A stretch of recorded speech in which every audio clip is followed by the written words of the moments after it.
The year was 1884, and Dustwater, New Mexico, was the sort of town that barely clung to the map. The wind came through like a thief, stealing what little comfort the land could offer. Its streets were dry, its people drier, and its sheriff mostly ornamental. But that morning, something different stirred among the clapboard storefronts and adobe alleys. Something that moved like smoke and carried secrets heavier than six-shooters. Her name wasn't known to anyone in town. They called her the Widow because she wore black and spoke little. She had arrived a month ago, stepping off the westbound coach with only a small leather satchel and a hunting rifle older than some buildings in town. She rented a room above the tannery and spent her days helping the elderly doctor with his books and supplies. A quiet woman, polite, never smiled. But there was something in her eyes, an edge, a quiet calculation, like she was always 10 seconds away from deciding your fate. No one knew where she came from. No one asked until that morning. It started with a scream near the rail yard. A boy, maybe 12, ran through the streets barefoot, shouting, "There's a body! Somebody's dead!" Sheriff Amos Taylor responded with his usual reluctance, grumbling about wasted coffee as he pulled on his boots. When he arrived, the corpse lay face up in the gravel beside the tracks. Mid-30s, bullet wound dead center in his forehead. No sign of struggle, no wallet, no boots. Just a ring on his left hand, gold with an eagle insignia. The widow watched from a distance, her expression unreadable beneath the shadow of her wide-brimmed hat. She didn't flinch at the sight of blood. She didn't ask questions. But when the sheriff looked up and caught her eye, he saw something flicker there. Recognition, maybe, or something worse. Later that afternoon, she came into the sheriff's office, uninvited. "I need to see the ring," she said. Sheriff Taylor blinked. "I beg your pardon?" "The dead man by the tracks. He wore a ring. Gold. Eagle crest. I need to see it." He scratched at his beard. "Why should I show you anything, miss?" "Because the man who wore it was a member of something he shouldn't have been. And if he was here, others are coming." The sheriff stared, unsure whether to laugh or reach for his gun. "You're not making a lick of sense, ma'am." She leaned closer. "3 more will arrive by sundown. One of them will try to kill you. The other 2 will take the town hostage to look for something they think I have." He rose slowly from his chair. "You threatening me?" "No," she said, turning to leave. "I'm trying to save your life." And just like that, she was gone, her boots silent against the wood floor, her coat flaring like a shadow caught in wind. By nightfall, her warning rang true. 3 strangers rode into Dustwater, dressed like traders but walking like killers. They asked about a woman. No name, just a description. Black coat, quiet, dangerous. They flashed Union coins and called themselves surveyors, but their hands stayed close to their weapons, and their eyes scanned every rooftop, every window, like soldiers on recon. Sheriff Taylor, despite his usual incompetence, sent word to the widow, but she was already moving. She didn't run. She didn't hide. Instead, she walked into the Dustwater saloon and took a table near the back, watching the 3 strangers as they argued softly at the bar. Her voice when she spoke was quiet but sharp. "Tell your commander he's too late. I destroyed the ledger." All 3 turned. Silence gripped the saloon like a noose. One of them, tall, scar on his cheek, eyes like broken glass, reached for his revolver. He never made it. Her rifle was already raised, the crack of it splitting the air like thunder. The shot took him through the neck. He dropped without a sound. The second lunged forward. She pivoted, fired again, this time into his shoulder. He screamed, collapsing against a poker table, blood seeping through his jacket. The third man didn't draw. Instead, he raised his hands. "I'm not here to fight," he said. "I was just supposed to confirm it was you. They'll send others, stronger than us, smarter. You should run while you can." "I never run," she said, cocking her rifle again. "Tell them that." He nodded slowly, then walked out of the saloon, hands still raised, boots crunching glass beneath him. When the sheriff arrived, breathless, gun half drawn, he found 2 dead men, 1 wounded, in a saloon full of witnesses who suddenly realized the quiet widow wasn't what she seemed. Later that night, the sheriff knocked on her door. "You were right," he said simply. "I usually am." "Who are you?" She paused, then offered a small, tired smile. "No one," she said. just a ghost with unfinished business. And with that, she closed the door. But the war had already come to Dustwater, and the woman with no name was just getting started. The storm rolled in like an omen, lightning clawing across the black sky as wind tore down from the hills, scattering dust through the hollow streets of Dustwater. Somewhere beyond the ridgeline, hoofbeats thundered like distant drums, but in the widow's room above the tannery, there was only stillness and preparation. She stood before the mirror, not to admire, but to assess. Her face was clean of emotion, her eyes calm and distant. A leather shoulder rig crossed her chest, holding two small Colts under her arms. On the table beside her lay a single sheet of paper, old, yellowed, its writing in ciphers and invisible ink. Her fingers brushed over it before she folded it back into its oilskin pouch. Downstairs, the tannery owner, old Mercer, tapped on her door with trembling fingers. "Ma'am," he said, "Sheriff Taylor's asking for you. Said it's urgent." She opened the door, already wearing her hat. "What happened?" she asked. "Riders came in hard from the North Road. No lights, no warning. Brought a storm with them. I think—" He hesitated. "I think they're not just looking. I think they came to burn the place down." Her jaw tightened. "Then we'll make 'em regret bringing fire to a woman who doesn't burn."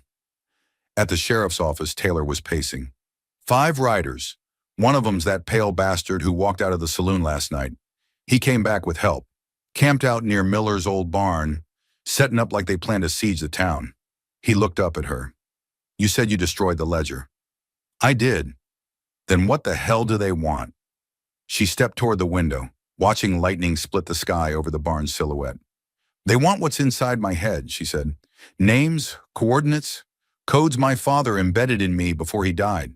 They think I'm just a carrier, a vessel for secrets. They don't know I'm a weapon." Sheriff Taylor swallowed hard. "You always talk like you're in a war." She turned, her expression unreadable. "Because I never left it." That night, the widow walked alone toward Miller's barn, wind clawing at her coat. She moved like a phantom through the sagebrush, boots silent on the cracked earth.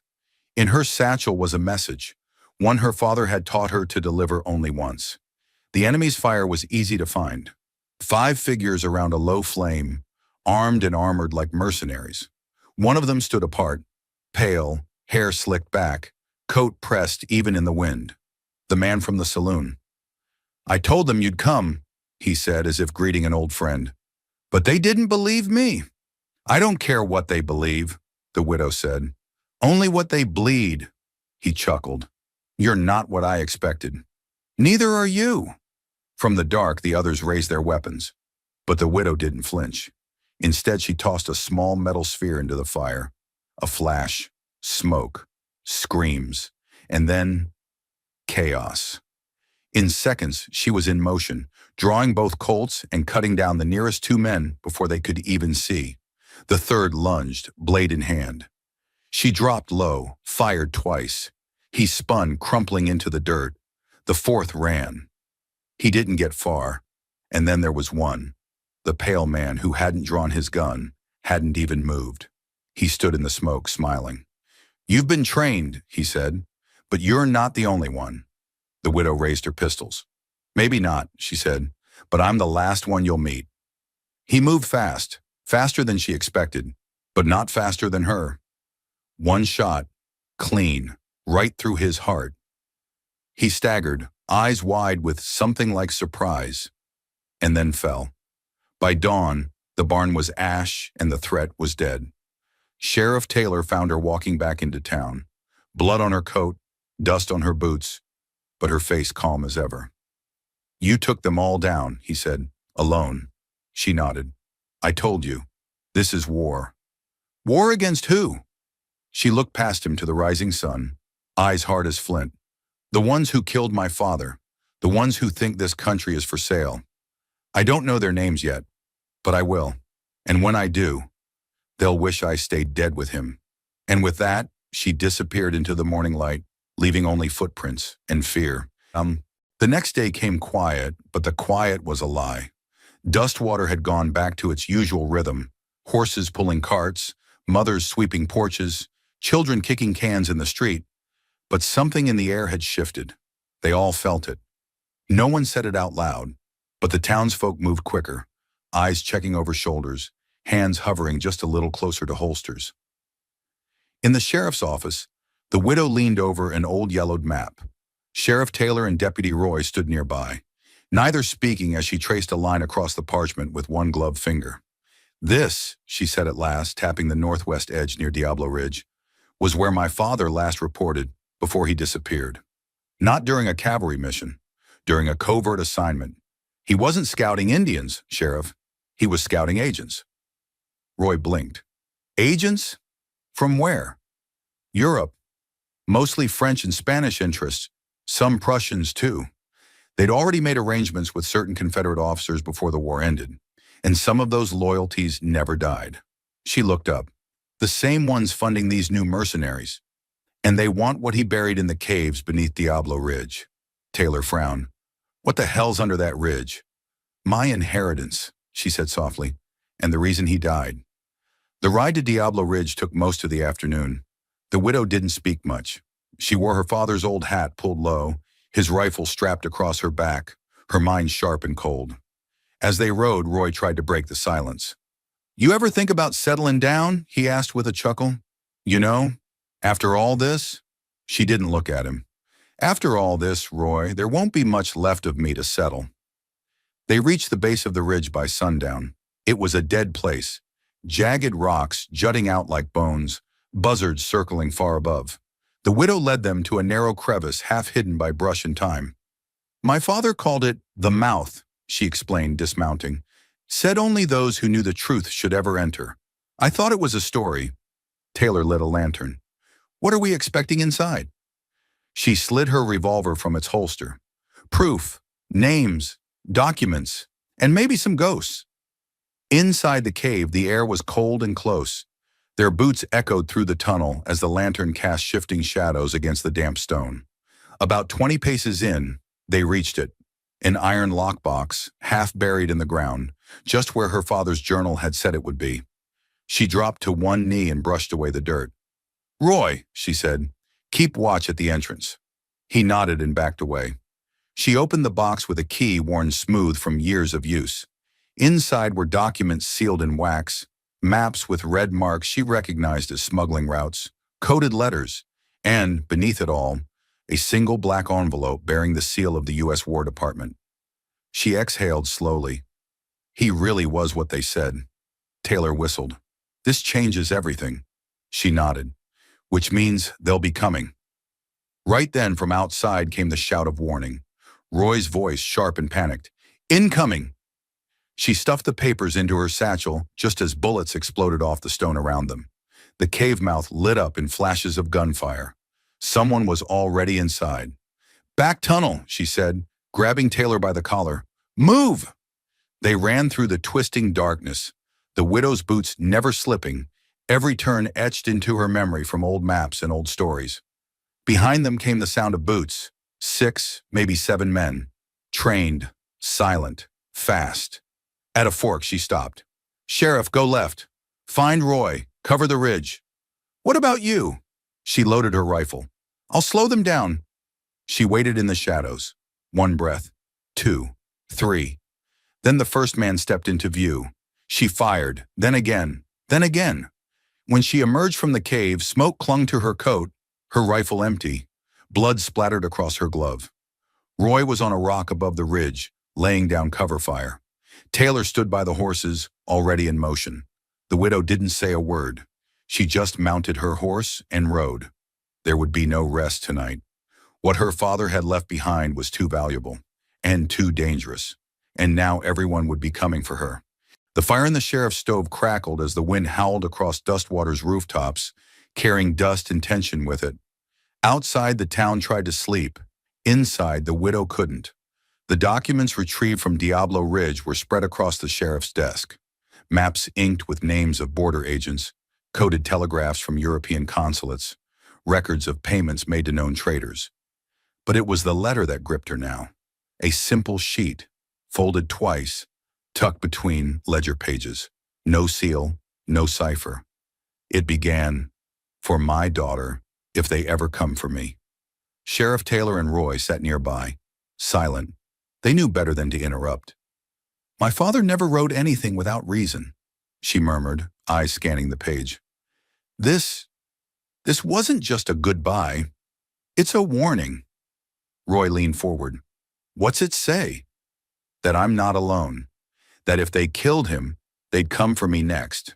But more than that, he names them. 3 of them. Agents placed in the U.S. government. He knew. She looked up, something like fire behind her eyes. Which means now I know. By mid-morning, Dustwater was stirring again, oblivious to the war brewing beneath its dusty streets. The widow rode out, flanked by Roy and Taylor. Their destination, a supply post along the Butterfield Trail, where one of the names in the letter, Ambrose Kellum, was said to be operating under a false identity. He wasn't just a merchant, he was a broker.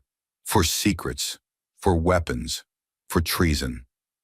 The trail was uneventful, too uneventful, the kind of quiet that made her father's instincts itch in the back of her mind. As they approached the post, she signaled for a wide flank. Roy, east. Sheriff, stay behind me. If I don't come out in 5, kick the damn door in. Taylor grunted.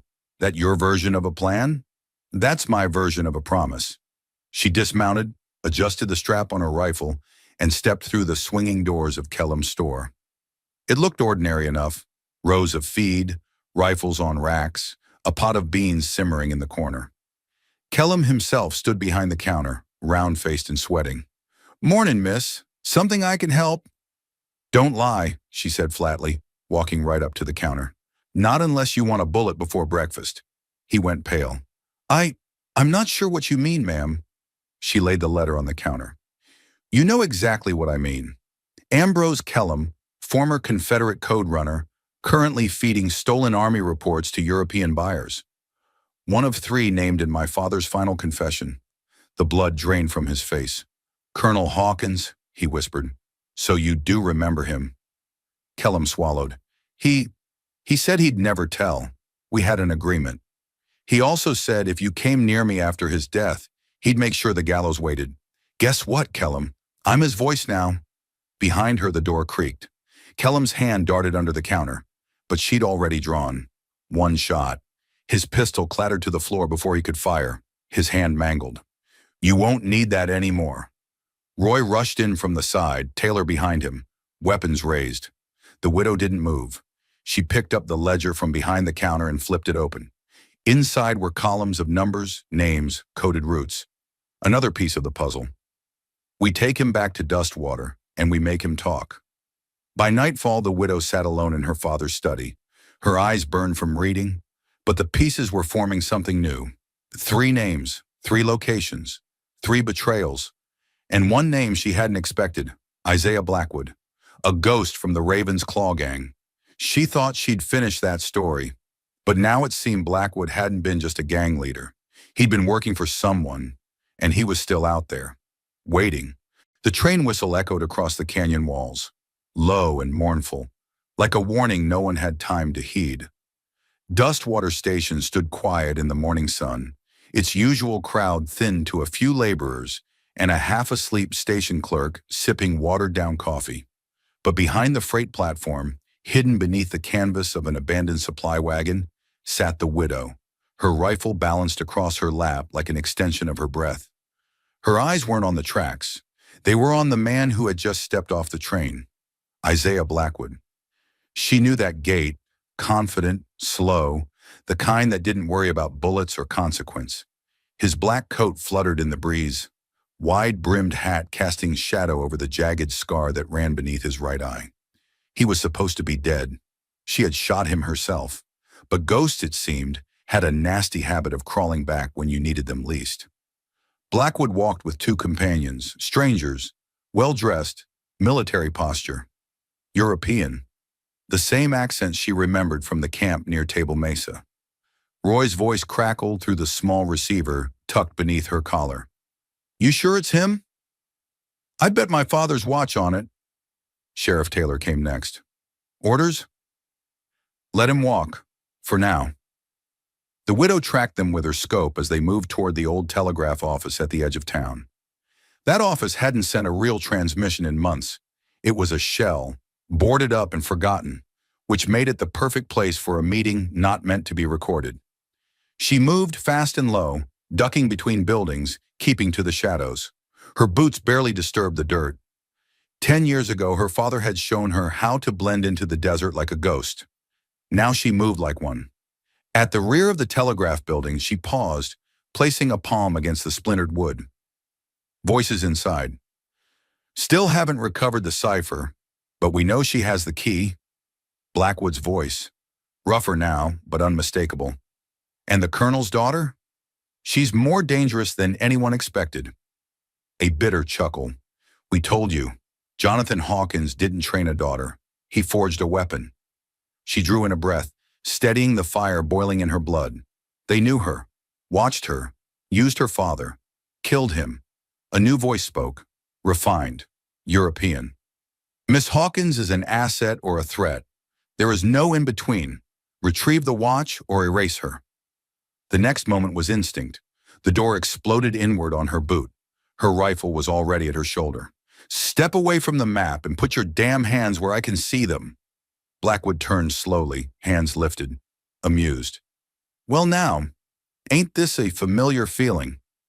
The other men weren't as calm. One reached for his pistol. She didn't give him the chance. A shot rang out, sending his weapon skittering across the floor. Try that again, she said flatly, and you'll be bleeding from a more important artery. Roy and Taylor stormed in seconds later, rifles raised. The men froze. The widow moved toward the table. A map lay stretched across it, marked rail lines, towns, locations tied to military routes, smuggling paths. Blackwood watched her. You're too late, you know. This isn't just about gold or guns anymore. No, she said coldly. It's about control, sabotage, turning the Southwest into a powder keg. He grinned. Now you're starting to see. She leveled her rifle at his chest. Why? You had money, power. Why sell your soul to them? His grin faded. Because your father did first. The room dropped into stillness. What? Blackwood stepped forward, slow, deliberate. Jonathan Hawkins didn't just spy for your precious union. He made deals, same as the rest of us. Only difference is, he grew a conscience. She didn't blink. Liar. Ask your fancy Secret Service friends, he said. Ask Hollister. Ask why your father's file was sealed with a black stamp. He wasn't a hero, just a man too deep to crawl out. Her hands trembled for the first time in weeks, not from fear, from doubt, from the shiver of something long buried clawing its way up. Taylor stepped forward. Let's take them in. No, the widow said quietly. Not yet. She turned to Blackwood. You're going to write a letter. He laughed. To who? To the men you're working for. Tell them you've got the watch. Tell them to come get it. He frowned. That'll bring hell to your doorstep. She chambered around. Then I'll be ready. The moon rose over Marigold Ridge like a silent witness, bathing the canyon in cold silver light. Down in the valley, the widow stood alone near the well-worn fence of her father's land. No longer a homestead, but a battlefield in waiting. Wind rustled through the sage, carrying the scent of mesquite smoke in a promise of violence. They were coming, not bandits, not drifters, but polished boots on foreign feet, men who fought in velvet whispers and smiled with poison under their tongues. The letter Blackwood had penned under duress had done its job. It lured them here, to the place they thought she'd be weakest, the place where she was strongest. Behind her, Judge Hollister's son, Thomas, sat in the shadows of the barn, rifle across his knees, a ledger open in his lap. Santiago stood further west, near the bluff, eyes locked on the trail from Tucson. Both men had seen battle now. Both had chosen to stay. You still trust me? The widow had asked earlier that day. Santiago's answer had been simple. I trust what you stand for. And now under that same rising moon, she waited.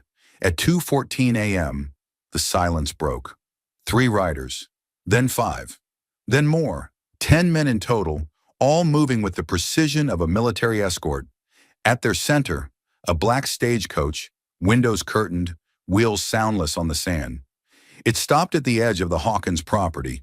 She stepped into the open, calm and steady, rifle slung low. The stage door creaked.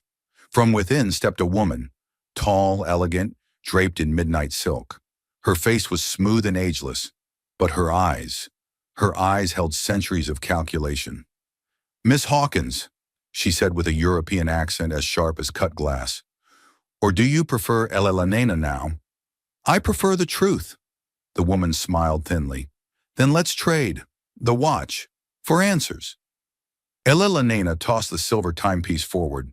A man in the shadows caught it, examined the casing, then gave a nod. "Very good," the woman said. "Your father would be proud." Elena's hand moved to the rifle slung at her back. "Tell me what he died for." The woman walked a slow circle around her, speaking in a low, rich voice. "Your father uncovered a network stretching from Vienna to Veracruz. Smugglers, saboteurs, politicians. He tried to warn Washington, but we had friends there too. So he turned rogue, hid the cipher, trained his daughter." She stopped, but not well enough. Elena drew her rifle in one fluid motion and fired. Once. The glass lens of the woman's monocle shattered. Silence followed. No one moved. "That was your warning shot," the widow said. The woman raised a single hand, halting her guards. "You're braver than he was. I'm freer than he ever got to be." More boots approached from the eastern ridge. Marshal Parker's men, arriving right on cue. Hollister had sent them after reading the decoded cipher. The cavalry was here, but the widow never looked away from the woman in silk. "You're surrounded," Elena said. "This is over." But the woman only smiled. "Child, this was never about winning." From beneath her dress, she drew a small detonator. Elena's eyes widened. "Your father kept secrets. So did you. But I don't mind dying in fire. Do you?" Before the trigger could be pressed, a single shot cracked through the night. Not from Elena's rifle, from the bluff. Santiago. The bullet struck the device clean from the woman's hand, sending it flying into the dirt. Her guards drew steel, but it was too late.